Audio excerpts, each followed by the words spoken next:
Community development, housing. Question will start with Carolyn this time for the first one. Foreclosures have had a devastating impact on the Phoenix real estate market. District 8 has been hit particularly hard when the market crashed, which unfortunately was happening at a time when the area was in the process of actually encouraging growth. There appears to be some rebounding taking place, but what steps would you take to ensure the community's wealth will not be siphoned off by short-term speculators, instead of reinvested among locals who recognize the area for its long-term prospects?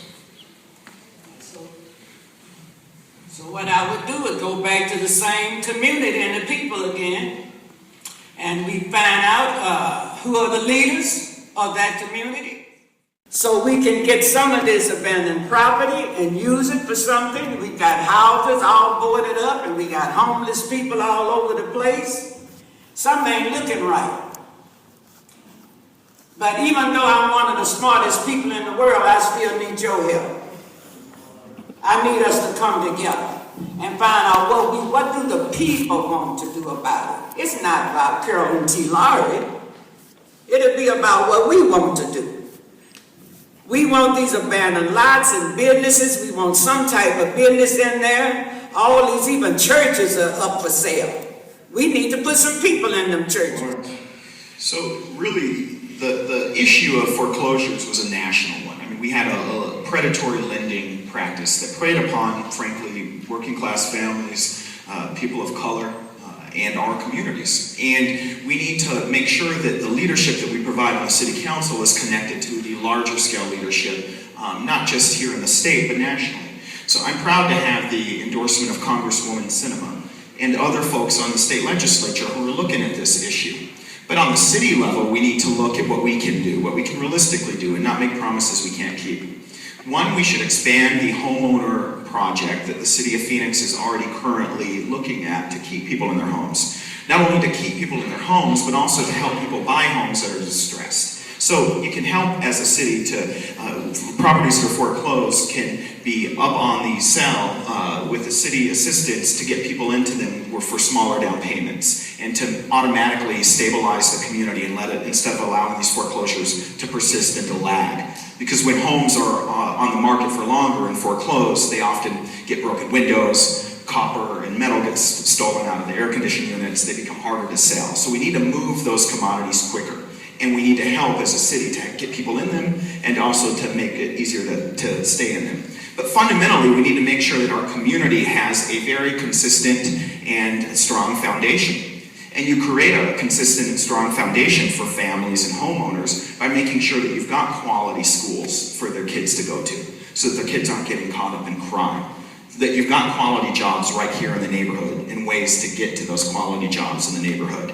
That you stop the cycle of poverty and you stop the cycle of predatory practices on our neighborhoods. And that requires a fundamentally different way that we look at leadership. And it requires coalition building. And it requires holding those accountable that often, for generation after generation, no matter what positions they've served on, haven't addressed these problems.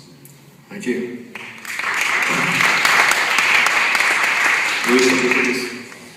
Luis.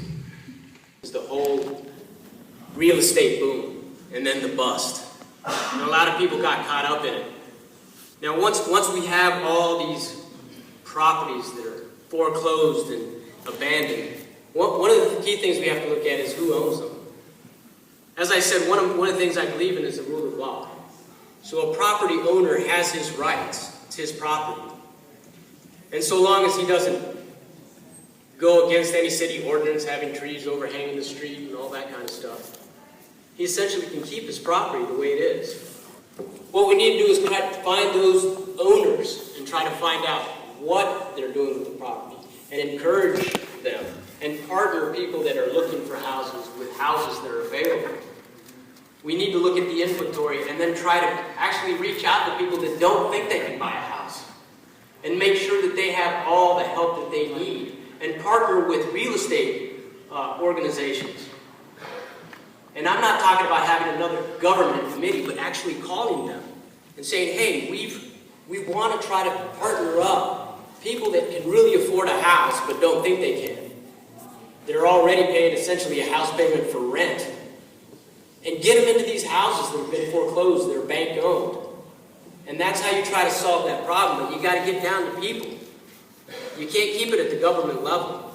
You can't keep having committees and having another conference. You need to talk to people that need the help and talk to people that can help them.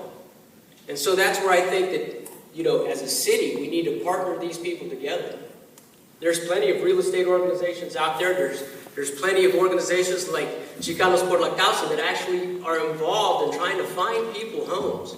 But it doesn't matter if you have a great inventory of homes. You need to find the people that can actually use those homes and live. I would call for a summit where we would have leaders in the financial institutions, in the private world, nonprofit world, like Chicanos por la Casa, Tanner Development Corporation, Greater Phoenix Urban League, that helps to get people out of foreclosure, helps them to find homes, faith leaders, construction builders, and see how we can come together, identify the particular problem, the causes, and then try to come together with solutions.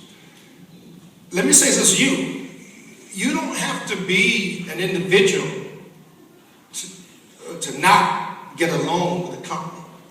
We built our Family Life Center with a major institution 5 years ago, never missed a payment, even advanced payments. And after the 5 years, when it was time to renegotiate the loan, the bankers told us, we don't want to do business with you anymore. And we said, we've never missed a payment. We've advanced payments. What's the problem? Churches are at risk, and we just don't want to do business with you anymore. And so that kind of attitude, which is very, I would say, arrogant, but we didn't do anything wrong. They didn't want to do business with us. So we need to address issues like that. And I believe a summit coming together would help us to be able to call people out, institutions out, who do predatory lending, who have those kind of prejudicial practices, and find a solution, work with programs that have worked before, and move forward to help those who want a brighter future. Thank you. And Kate. Thank you. I've been proud to be part of several conversations about housing when President Obama came and started launching some of the programs, and Secretary Donovan has returned and held a summit to talk about housing and what we could do. And there have been some good programs that came out of that. Neighborhood stabilization programs, CPLC and others have really come in and rehabilitated properties, bringing up their safety, bringing up their values for both the property themselves and the properties surrounding that particular property, so that the whole neighborhood is benefited. So we need to continue doing work like that. And I've had the pleasure of talking with a few people who work on housing for the White House, and they understand that this work is not done yet, and that it also needs to go into the communities, into the commercial property, the retail property near there, and we need to continue to rehabilitate that this is not done. And so we have to be creative, because there are some funding problems in DC. So look for different solutions where we can really address these problems, because it's getting to be inexcusable. There are lots where houses used to be that are owned by the city of Phoenix in District 8 neighborhoods that are just sitting there vacant. And you shouldn't have to have a bad neighbor that's the city of Phoenix. If that was happening elsewhere in the city, people would be furious. We've had instances recently where there's city-owned apartments in other parts of the city, and those residents are there at the city council meetings demanding that the city do better. Let's do the same in our community and really get the city to take care of our land, as well as the out-of-state landowners. Let's make it easy for people to find out who owns the property next to you. Let's set up a city website where you can find out who is the out-of-state property owner, and to get a real contact where you can follow up with someone and say, let's clean up this property. Because right now it's too hard to hold people accountable, because you can't figure out who owns the lot with the long chain of banks and other out-of-state investors. Let's make it easy. People are busy, but they deserve safe neighborhoods. Thank you.